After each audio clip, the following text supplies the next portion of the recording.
வீட்ல நம்ம இட்லி, பூரி ரெகுலரா செய்றது மாதிரி இப்ப கேக் ஆயிடுச்சு. இப்பலாம் நான் ரொம்பவே பெர்ஃபெக்ட்டா, ஸ்பாஞ்சியா டீ கேக் செய்ய ஆரம்பிச்சுட்டேன். இந்த ஸ்பெஷலான டீ கேக் யாருக்கு அப்படின்னு பார்த்தீங்கன்னா, என்னோட ஃப்ரெண்டுக்காக தான். ஏன்னா, என்னோட ஃப்ரெண்டோட பொண்ணு +2ல நல்ல மார்க் ஸ்கோர் பண்ணியிருக்காங்க. சரி அத நம்ம எல்லாரும் சேர்ந்து செலிப்ரேட் பண்ணலாமே, அவங்களுக்கு ஒரு சர்ப்ரைஸ் குடுக்கலாமே அப்படின்னு சொல்லிட்டு, விடிய காலையிலேயே எழுந்து வெள்ளன அந்த கேக்க ரெடி பண்ணிட்டேன். நம்மளோட ஃப்ரெண்ட்ஸ் ஆகட்டும், ஃபேமிலி ஆகட்டும், இந்த மாரி ஒரு ஸ்பெஷல் டேல அவங்களுக்கு நமக்கு தெரிஞ்ச ஏதாவது ஒண்ணு செஞ்சு குடுத்தோம் அப்படின்னா, அவங்களோட சந்தோஷம் வந்து இன்னும் டபுள் மடங்காகும். அத பார்க்கும்போது நமக்கு இன்னுமே ரொம்பவே ஹேப்பியா இருக்கும்.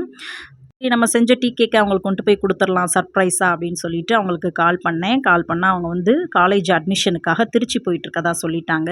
சரி நம்ம அவங்களுக்கு சர்ப்ரைஸ் குடுக்கலாம்னு நெனச்சோம். ஆனா நமக்கு அவங்க சாக்கு குடுத்துட்டாங்களே அப்படின்னு சொல்லிட்டு, செஞ்சது எதையும் வீணாக்காம நாங்களே எல்லாத்தையும் திருப்தியா சாப்ட்டுட்டோம். நீங்களும் உங்களோட ஃப்ரெண்ட்ஸ் அண்ட் ஃபேமிலியோட ஸ்பெஷலான டேல ஏதாவது செஞ்சு குடுப்பீங்க அப்படின்னா, கண்டிப்பா அந்த வீடியோக்கு லைக் பண்ணி நம்ம சேனலுக்கு சப்ஸ்கிரைப் பண்ணி